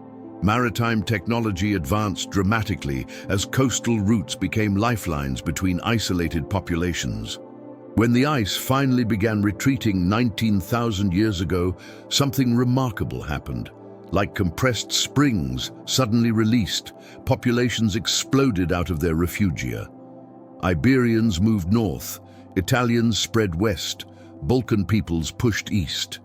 Each group carried unique genetic markers and cultural innovations developed during their isolation. The refugia created Europe's diversity: languages, technologies, and genetic variations that define modern Europeans all trace back to these Ice Age sanctuaries. The Basque language, Europe's oldest, likely survived in the Iberian refugium. The artistic traditions that flowered in the Renaissance, they echo techniques developed in Italian refugium caves. Today, as we face our own climate crisis, the refugia offers a lesson. Survival isn't just about enduring, it's about adapting, innovating, and maintaining connections. Even in the darkest times, our ancestors didn't just hide in refugia. They used them as laboratories for human innovation. The celebration was premature. After thousands of years of bitter cold, the world was finally warming. Forests returned to Europe. Megafauna populations recovered. Humans expanded from their refugia. Then, 12,900 years ago, in less than a decade, winter returned with a vengeance. Scientists call it the Younger Dryas. The humans who lived through it would have called it the end of the world. In Greenland, temperatures plummeted 15 degrees in just 3 years. 3 years. Imagine your hometown going from Los Angeles weather to Antarctica conditions before a child could learn to walk. Trees that had grown for centuries died in a single winter. Lakes that had thawed for generations froze solid and stayed that way for 1,300 years. Dr. Wallace Broecker, who first proposed the mechanism, described it as a massive heart attack in Earth's climate system. The patient survived, but barely. What caused this apocalypse? The leading theory reads like a disaster movie.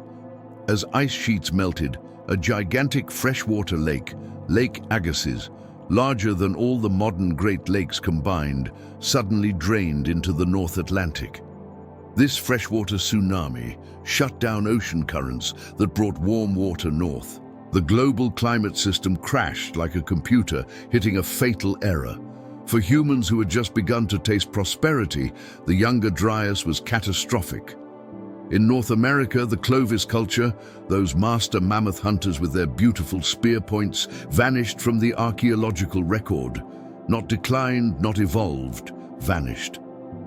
Dr. Vance Haynes, studying Clovis sites, found a stark pattern. Below the black matte Younger Dryas layer, Clovis artifacts. Above it, nothing. It's like they just disappeared. But here's where the story gets interesting. While North Americans faced extinction, other populations adapted in remarkable ways. In the Levant, modern-day Jordan, Syria, and Israel, something revolutionary happened. Faced with starvation as wild grains became scarce, someone had a desperate idea. What if we plant these seeds ourselves? The Natufian culture, pressed against extinction, invented agriculture. At Abu Huraira in Syria, archaeologist Gordon Hillman found evidence of this transition written in teeth and seeds. Below the Younger Dryas layer, diverse wild plants, healthy teeth. Above it, cultivated rye, worn teeth from grinding grain, the birth of farming. This wasn't a gentle transition. Skeletal evidence shows malnutrition, violence, and population stress. Average height dropped. Teeth showed signs of repetitive strain from grinding grain, but they survived. In Europe, responses varied dramatically. Some populations crashed. Others, like those in Eastern Europe, actually increased. Dr. Isabel Schmidt's 2025 research revealed a massive population shift eastward, following herds that adapted to the renewed cold. The Younger Dryas also triggered humanity's first documented migrations. Genetic evidence shows populations moving from Central Asia into America, from Africa into Arabia, from everywhere to anywhere that might offer survival. Most remarkably, this catastrophe sparked innovation. The bow and arrow appeared independently on multiple continents. Pottery emerged in Japan. Food storage techniques advanced dramatically. Faced with extinction, humans didn't just adapt, they revolutionized their entire way of life. When the Younger Dryas ended as abruptly as it began, temperatures rising 10 degrees C in perhaps 50 years, humans emerged transformed. The descendants of Ice Age hunters had become farmers, potters, and architects. The foundation of civilization had been laid by catastrophe. The Younger Dryas teaches us that climate change isn't gradual. It's punctuated by moments of shocking transformation. Our ancestors survived by becoming something entirely new. Stand in any natural history museum and gaze up at the skeleton of a mammoth. Look at those massive tusks, that enormous skull. Now imagine this. In just 2,000 years, these giants vanished from Earth, along with giant ground sloths, saber-toothed cats, dire wolves, and dozens of other megafauna. The question that has haunted scientists for decades is simple. Who killed them? The answer is anything but. Professor Paul Martin fired the first shot in this scientific war with his blitzkrieg hypothesis. Humans arrived, megafauna died, case closed. It's like following a trail of blood, he argued. Wherever humans showed up, extinctions followed within centuries. The evidence seemed damning. In Australia, megafauna disappeared 46,000 years ago, right after humans arrived. In the Americas, the extinction pulse hit 13,000 years ago, suspiciously close to human colonization. In Madagascar, it happened just 2,000 years ago, again right after human arrival. But Dr. Russell Graham saw it differently. Look at the climate data, he insisted. The Younger Dryas brought wild temperature swings. The mammoth's favorite plants disappeared. Their habitat fragmented into isolated patches. Humans didn't kill them, climate change did. Then came the twist. In 2021, breakthrough research by Dr. Matt Algeo analyzed ancient DNA from hundreds of mammoth remains. The results: both camps were right and wrong. Here's what really happened. Climate change wounded the megafauna, fragmenting their populations into vulnerable pockets. Then humans delivered the killing blow. It wasn't murder or natural death, it assisted extinction. The evidence is written in bones. At Przedmosty in the Czech Republic, archaeologists found a site with over 1,000 mammoths. But these weren't random kills. Analysis showed selective hunting, mostly young males, the same pattern modern elephants face from ivory poachers. Humans weren't desperately hunting anything they could catch. They were selective, strategic, and devastating. But mammoths were just the beginning. Giant ground sloths, weighing as much as elephants, vanished from the Americas. In one cave in Brazil, researchers found sloth bones with cut marks dated to 12,600 years ago. Some of the last of their kind, butchered by human hands. The saber-toothed cat's story is even more poignant. These apex predators had survived dozens of ice ages, but isotope analysis of their bones shows their final centuries were desperate.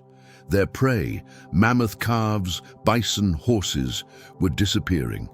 In their final years, some saber-tooths were eating each other, cannibalism born of starvation. Dr. Jacqueline Gill studies ancient dung fungus. Yes, that's a real job, to track megafauna populations. Her work revealed something crucial. Large herbivore populations crashed before the climate changed dramatically. The smoking gun isn't temperature, it's the timing. She explains, megafauna started declining when humans showed up, not when it got cold. But humans weren't mindless killers. At Kostenki in Russia, archaeologists found mammoth bone houses with storage pits full of frozen meat. These hunters were thinking long-term, preserving resources. The tragedy wasn't greed. It was that megafauna couldn't reproduce fast enough to sustain even careful hunting. The extinction had profound consequences. With megafauna gone, entire ecosystems transformed. The mammoth steppe, maintained by grazing giants, became tundra and forest. Fruit trees that evolved to have megafauna spread their seeds struggled.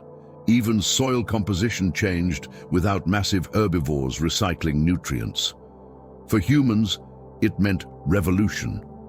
Without megafauna to hunt, we had to innovate or die. The result, agriculture, animal domestication, and the roots of civilization itself. Today, as we face the sixth mass extinction, the megafauna's ghost reminds us we've been here before. We are both the asteroid and the survivors. Deep in Lascaux Cave, your headlamp illuminates something that stops you cold. A thundering herd of aurochs charges across the stone ceiling, so vivid you instinctively step back. Horses gallop in perfect anatomical detail. A falling bison pierced by spears tumbles with its legs splayed in a way only someone who'd seen many kills would know to paint. This isn't decoration. It's a survival manual written in pigment and stone. For decades, archaeologists dismissed cave art as hunting magic or primitive religion. Then Dr. April Nowell made a discovery that changed everything. The animals weren't random, they were seasonal field guides. Look at the deer in Font de Gaume, she explains, pointing to seemingly decorative details. Those aren't artistic flourishes. Those are September antlers, the velvet just shed. And the horses, their coats show specific seasonal patterns.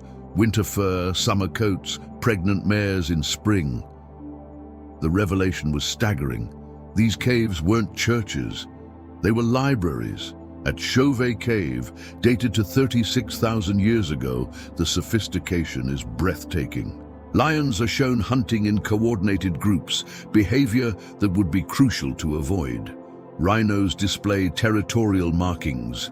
Bears are depicted in various seasonal states, from winter dormancy to summer aggression. But the real genius lies in the placement. Dr. Jean Klotz, studying Paleolithic caves for decades, noticed patterns. Dangerous predators are painted in hard-to-reach places, requiring effort to see, just like in real life, where avoiding them required vigilance. Prey animals cluster in accessible galleries, organized by season and behavior. The techniques themselves encode information. At Altamira, bison are painted using the cave's natural contours. Bulges become muscles, Cracks become fur patterns. To understand the image, you must understand the cave. And to understand the cave is to understand the landscape. It's augmented reality, Stone Age style. Some images are even more complex. The Sorcerer at Trois Frères shows a human-animal hybrid surrounded by accurate depictions of animal mating behaviors. This wasn't fantasy, it was a teaching tool about animal reproductive cycles, crucial information for predicting herd movements. The abstract symbols haunted researchers for years. Dots, lines, geometric patterns seemed meaningless until Genevieve von Petzinger cracked part of the code. These symbols, replicated across Europe, were consistent markers, calendar systems, clan signs, direction markers. We're still decoding, but their standardization across thousands of miles suggests information exchange networks we're only beginning to understand. Color itself carried meaning. Red ochre, found at every major site, wasn't just available, it was essential. Chemical analysis shows different ochre sources were specifically selected and transported hundreds of miles. The same red that marks important animals in caves is found in burials, on tools, and in living sites. It was the highlighter pen of the Paleolithic. The acoustic dimension adds another layer. At Resonancia Cave in Spain, researchers discovered painted animals concentrated in areas with specific acoustic properties. Red dots mark spots where echoes last longest. Were these multimedia presentations, combining visual and audio elements? Imagine stories told by firelight with sound effects provided by the cave itself. Most remarkably, this wasn't regional art. It was a continental system. The same techniques, symbols, and seasonal markers appear from Spain to the Urals. Information was flowing across thousands of miles, preserved in pigment. Dr. David Lewis Williams argues we're looking at the world's first information technology. These caves stored and transmitted survival-critical data across generations. A child learning these images gained thousands of years of accumulated knowledge. The art of survival wasn't about beauty. It was about encoding intelligence in a form that could outlast any individual, any generation, any catastrophe. The paintings survived the Younger Dryas, the megafauna extinction, and 30,000 years of human history. In our age of digital fragility, perhaps we should ask, will our information last as long as theirs? In Hohlefels Cave, Germany, archaeologist Nicholas Conrad brushed away 43,000 years of dust to reveal something extraordinary. A flute carved from a griffon vulture's wing bone, so perfectly preserved that when researchers created a replica and played it, the notes rang true. A pentatonic scale that wouldn't sound out of place in modern music. But this wasn't humanity's first instrument.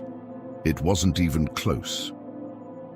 The Divja Babe flute, crafted by Neanderthals 60,000 years ago from a cave bear femur, suggests music predates our species.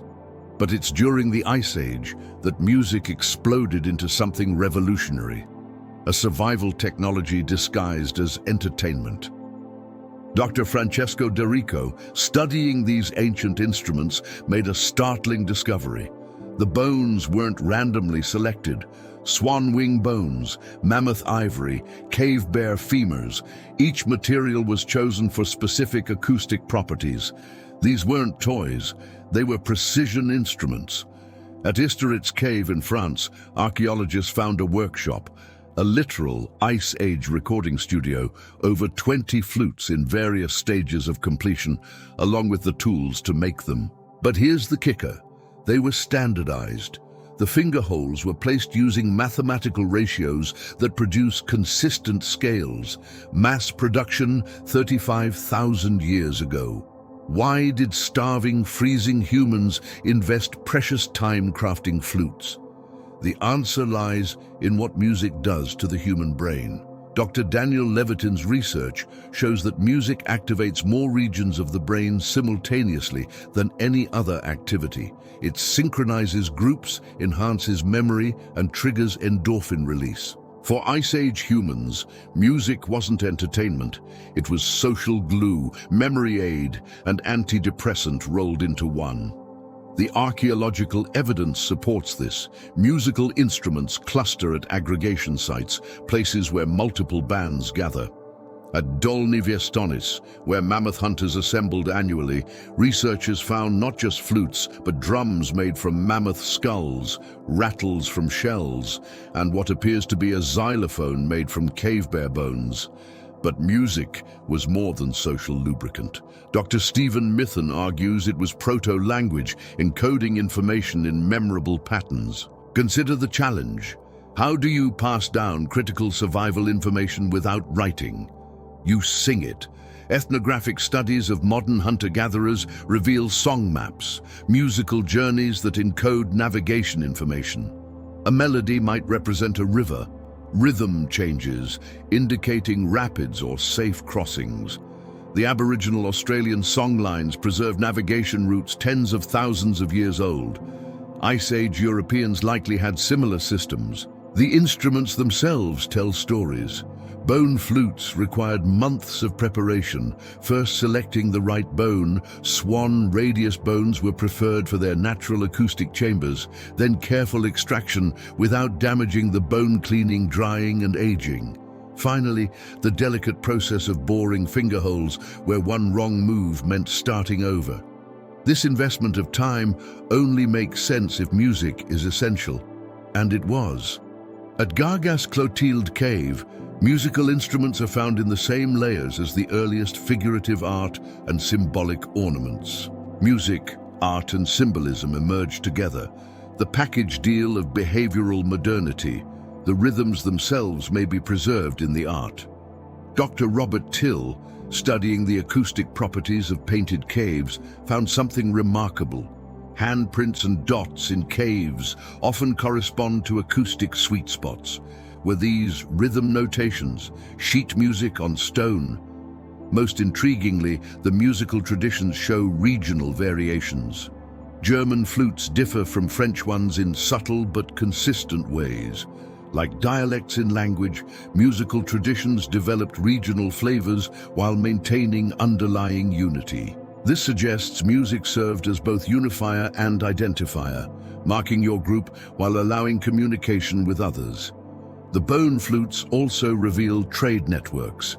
At Hohlefels, one flute is made from a vulture species that didn't live locally. Someone carried that bone hundreds of miles, suggesting traveling musicians or traded instruments. In the flickering firelight of an Ice Age night, music would have transformed mere survival into something worth surviving for. It turned collections of individuals into communities, random sounds into shared meaning, and brutal existence into human experience. When we play these ancient flutes today, we're not just hearing notes. We're hearing the birth of human culture itself, preserved in bone and breath across 40,000 years of silence. In Hohlefels Cave, Germany, archaeologist Nicholas Conrad brushed away 43,000 years of dust to reveal something extraordinary. A flute carved from a griffon vulture's wing bone, so perfectly preserved that when researchers created a replica and played it, the notes rang true. A pentatonic scale that wouldn't sound out of place in modern music. But this wasn't humanity's first instrument. It wasn't even close. The Divjababe flute, crafted by Neanderthals 60,000 years ago from a cave bear femur, suggests music predates our species. But it's during the Ice Age that music exploded into something revolutionary, a survival technology disguised as entertainment. Dr. Francesco Derrico, studying these ancient instruments, made a startling discovery. The bones weren't randomly selected. Swan wing bones, mammoth ivory, cave bear femurs. Each material was chosen for specific acoustic properties. These weren't toys, they were precision instruments. At Historic Cave in France, archaeologists found a workshop, a literal Ice Age recording studio, over 20 flutes in various stages of completion, along with the tools to make them. But here's the kicker. They were standardized. The finger holes were placed using mathematical ratios that produce consistent scales, mass production 35,000 years ago. Why did starving, freezing humans invest precious time crafting flutes? The answer lies in what music does to the human brain. Dr. Daniel Levitin's research shows that music activates more regions of the brain simultaneously than any other activity. It synchronizes groups, enhances memory, and triggers endorphin release. For Ice Age humans, music wasn't entertainment. It was social glue, memory aid, and antidepressant rolled into one. The archaeological evidence supports this. Musical instruments cluster at aggregation sites, places where multiple bands gather. At Dolny Viestonis, where mammoth hunters assembled annually, researchers found not just flutes, but drums made from mammoth skulls, rattles from shells, and what appears to be a xylophone made from cave bear bones. But music was more than social lubricant. Dr. Stephen Mithen argues it was proto-language, encoding information in memorable patterns. Consider the challenge. How do you pass down critical survival information without writing? You sing it. Ethnographic studies of modern hunter-gatherers reveal song maps, musical journeys that encode navigation information. A melody might represent a river, rhythm changes, indicating rapids or safe crossings. The Aboriginal Australian songlines preserve navigation routes tens of thousands of years old. Ice Age Europeans likely had similar systems. The instruments themselves tell stories. Bone flutes required months of preparation.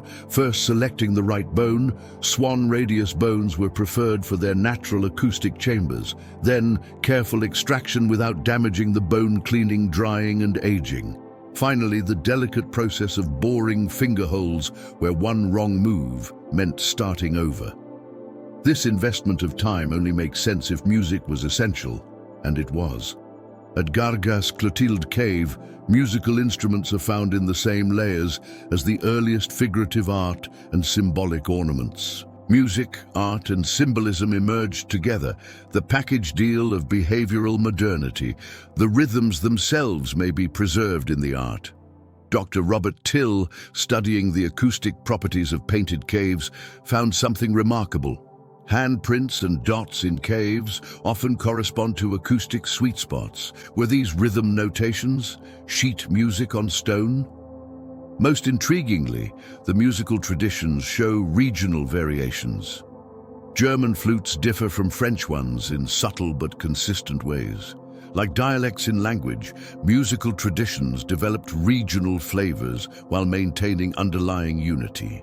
This suggests music served as both unifier and identifier, marking your group while allowing communication with others. The bone flutes also reveal trade networks. At Holy Fells, one flute is made from a vulture species that didn't live locally.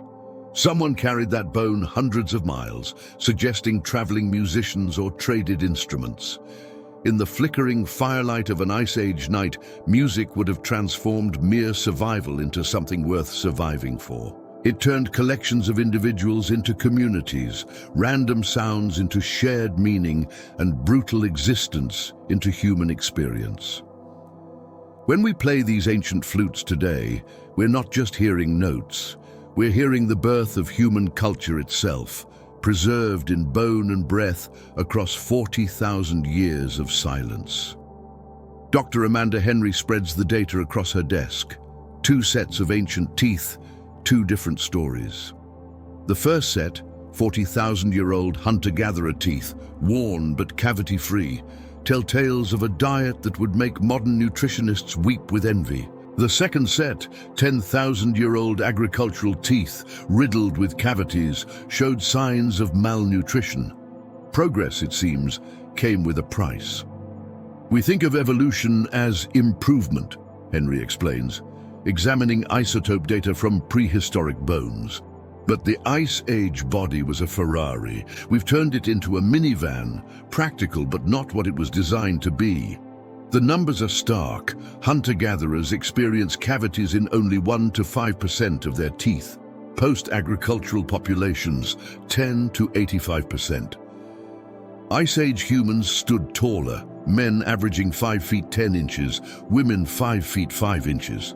After agriculture, men dropped to 5 feet 7 inches, women to 5 feet 2 inches.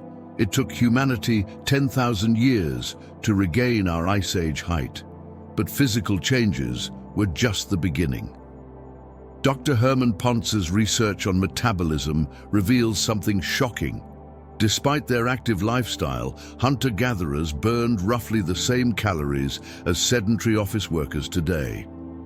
Their bodies had achieved perfect efficiency, extracting maximum energy from minimum input.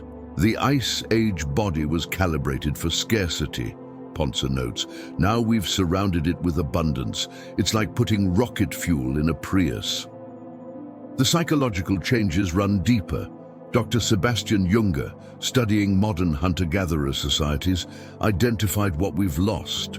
Constant physical contact, sleeping in groups, everyone knowing everyone. The Ice Age band was a 24/7 support group. Modern depression and anxiety, possibly the price of independence. Our sleep patterns transformed too. Dr. Jerome Siegel studied hunter-gatherer sleep and found they slept less than we do, about 6.5 hours, but with crucial differences. They woke once during the night, every night for about an hour. This wasn't insomnia. It was normal, a time for conversation, intimacy, and stargazing. Modern, straight-through sleep, an industrial invention. The social changes were seismic. In a 30-person band, you knew everyone intimately. Conflict resolution was immediate and face-to-face. Compare that to our anonymous cities, where you can live next to someone for years without knowing their name. Dr. Robin Dunbar's research shows our brains are still wired for 150 meaningful relationships. The Dunbar number, about the size of several related Ice Age bands. We gained civilization but lost community. We gained variety but lost nutrition. We gained comfort but lost resilience. Yet the gains were real. Life expectancy doubled. Child mortality plummeted. Knowledge accumulated rather than dying with individuals. Art, music, and literature flourished beyond Ice Age imagination. We traded quality for quantity, and the species thrived. Dr. Daniel Lieberman calls modern humans mismatched, Stone Age bodies in a Space Age world. Our cravings for fat and sugar, perfectly adaptive when such foods were rare, now kill us in abundance. Our stress response, designed for short-term physical threats, destroys our health when triggered by traffic jams and work deadlines. But we've also gained something profound: choice. Ice Age humans were shaped entirely by the environment. We can shape ourselves. Modern medicine compensates for agricultural nutrition deficits. Exercise mimics hunter-gatherer activity. Meditation replaces fireside contemplation. Most intriguingly, we're rediscovering Ice Age wisdom. Paleo diets, intermittent fasting, barefoot running, co-sleeping with children, all attempts to reconcile our ancient bodies with modern life. Community gardens recreate gathering. CrossFit mimics hunting's varied movements. Forest bathing satisfies our need for nature. The ultimate irony. In trying to escape the harshness of Ice Age life, we've created new challenges our ancestors never faced. Obesity, diabetes, depression, isolation, diseases of abundance and comfort. As we face climate change, resource depletion, and social fragmentation, perhaps the Ice Age's greatest gift isn't what we gained or lost, but what we learned. Humans are infinitely adaptable. We survived the ice, we'll survive the heat. The question isn't whether we'll adapt, but what we'll become in the process. The skeleton tells a different story than expected. Buried 28,000 years ago at Sunghir in Russia, the young man should have been a testament to Ice Age hardship. Instead, he's covered in mammoth ivory beads, 25,000 of them. Each bead took an hour to make. That's 3 years of labor adorning one person. This wasn't survival. This was wealth beyond imagination. Dr. Randall White has spent decades studying Ice Age burials, and his conclusion is revolutionary. We've been thinking about it all wrong. These weren't desperate people barely clinging to life. They had surplus time, surplus resources, and complex societies. The evidence is overwhelming. At Dolny Vjestanitz, archaeologists found a triple burial, 3 teenagers laid to rest 31,000 years ago. The central figure, likely suffering from a congenital disease, was sprinkled with red ochre and surrounded by pierced fox teeth and ivory pendants. The care lavished on someone who couldn't have contributed to survival speaks volumes. But it's not just burials. Dr. Olga Sofa's analysis of Venus figurines revealed something shocking. Detailed depictions of woven textiles, including complex twining techniques and elaborate headdresses. These weren't naked cave people. They were fashion designers. Look at the impressions on fired clay, Sofa explains, showing microscopic images. We see fine weaving, possibly made from plant fibers, different weaves for different purposes. These people had wardrobes. The nutrition data is equally surprising. Isotope analysis from bones across Ice Age Europe shows varied, balanced diets. Yes, they ate mammoths, but also fish, birds, plants, and small game. At Ohalo 2 in Israel, 23,000-year-old grinding stones contain residues from over 140 plant species. This wasn't desperation cuisine, it was a sophisticated food culture. Population genetics reveals another surprise. Dr. Eske Willeslev's ancient DNA studies show Ice Age Europeans maintained stable, even growing populations through the last glacial maximum. While specific regions experience bottlenecks, the overall picture is resilience, not decline. They were like wolves, Willeslev notes. Other species fled south or went extinct. Humans adapted in place. The technology wasn't primitive, it was perfectly adapted. At Kostenki, archaeologists found needles so fine they could sew waterproof seams. Spear throwers doubled throwing distance. Specialized tools existed for every task: engraving, boring, scraping, cutting. The toolkit of a Gravettian hunter contained over 100 distinct implement types. Social networks were continental in scope. Shells from the Mediterranean are found in sites thousands of miles inland. Amber from the Baltic reached the Black Sea. This wasn't random wandering, it was an organized exchange. Dr. Martin Sikora's genetic research revealed something remarkable. Ice Age humans had lower genetic disorders than agricultural populations. Their small bands and mobility patterns prevented inbreeding while maintaining genetic diversity. Natural selection was harsh but effective. Art flourished beyond mere decoration. The Malta site in Siberia yielded carved swans so detailed that species identification is possible. Musical instruments show standardized manufacturing. Cave paintings demonstrate perspective, movement, and narrative composition that wouldn't be rediscovered until the Renaissance. Even child rearing was advanced. At Kshemikova Cave, a burial of premature twins shows they were kept alive for weeks after birth in Ice Age conditions without modern medicine. The investment in non-viable infants reveals surplus resources and profound humanity. Dr. Eric Trinkhaus, studying Neanderthal and early modern human remains, found numerous individuals with healed injuries that would have required extensive care. These weren't societies where the weak were abandoned. They were communities where everyone mattered. The distribution of artifacts tells its own story. Personal ornaments aren't concentrated in a few rich burials. They're widespread. Tools show individual styles and makers' marks. This was a society with specialists, artists, and individual expression. Perhaps most tellingly, they had pets. At Brzedmosti, a dog burial from 32,000 years ago included a mammoth bone placed in the dog's mouth, a final meal for the afterlife. You don't bury dogs with grave goods when you're starving. The myth of the nasty, brutish, and short Ice Age life dissolves under evidence. These were people who created art, made music, traveled continents, and buried their loved ones with care that spans millennia. They didn't just survive the ice.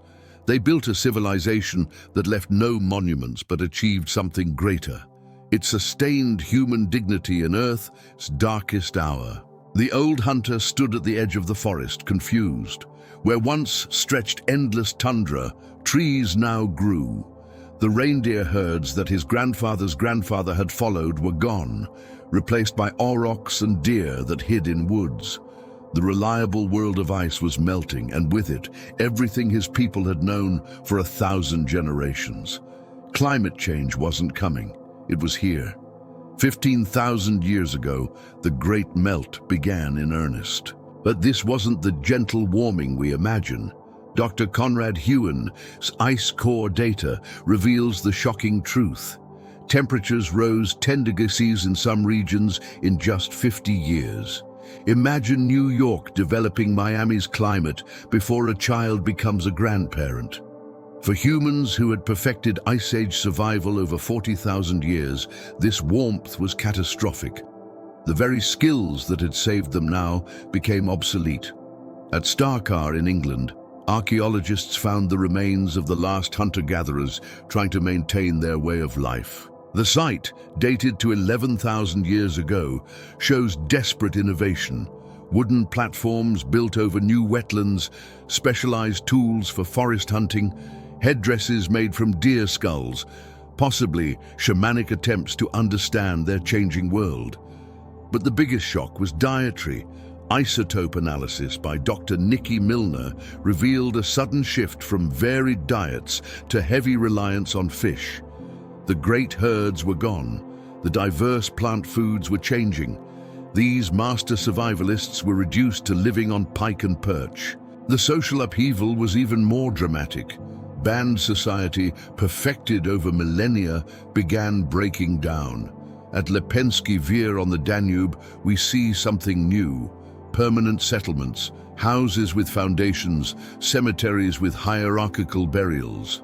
The egalitarian world of the Ice Age was stratifying. Dr. Brian Hayden calls it the original affluent society's end. Hunter-gatherers had worked perhaps 20 hours a week. Early farmers worked 40 to 60 hours. Health declined, violence increased, but the population exploded. Why did they do it? Why trade health and freedom for backbreaking agricultural labor? The answer lies in demographic trap theory. As the climate warmed, populations grew. Territories that once supported a band now held 3. The old solution, fission and movement, no longer worked. Every territory was occupied. For the first time in human history, there was nowhere else to go. At Göbekli Tepe in Turkey, we see humanity's response to this crisis. Massive stone circles carved with dying Ice Age animals, built by hunter-gatherers 11,500 years ago. Dr. Klaus Schmidt, who excavated the site, called it the last stand of the hunter-gatherers. These weren't temples to gods. They were monuments to a dying way of life. The transition wasn't voluntary. Genetic evidence shows most European hunter-gatherers didn't become farmers. They were replaced by them. When agricultural populations arrived from the Near East 8,000 years ago, hunter-gatherer DNA largely vanished within centuries. The children of the ice were overwhelmed by the children of grain, but fragments of Ice Age wisdom persisted. In Scandinavia, the pitted ware culture maintained hunting and gathering alongside farmers for 1,000 years. They traded seal oil for grain, amber for pottery, 2 worlds coexisting until farming's demographic advantage inevitably won. The psychological impact was profound. Art changed from naturalistic animals to abstract symbols. Music shifted from portable instruments to fixed installations. Stories went from memorized epics to written texts. The direct, intimate world of the band became the abstract, hierarchical world of civilization. Yet something was gained in this loss. Writing preserved knowledge. Agriculture supported specialists. Cities enabled innovation. The warmth that ended the Ice Age way of life also enabled everything we call civilization. As we face our own climate crisis, the lesson is clear. Adaptation isn't optional. The Ice Age hunters' descendants didn't choose agriculture, it chose them. They could no more return to hunting and gathering than we can return to agriculture. Forward is the only direction, but perhaps we can learn from both worlds. The Ice Age taught us cooperation, resilience, and sustainability. The Warm Age taught us innovation, accumulation, and growth. Our challenge is synthesis, combining Ice Age wisdom with modern capability. The ice melted, and with it, a world. But from that meltwater grew everything we are. The question now is, as our world melts again, what will it grow from?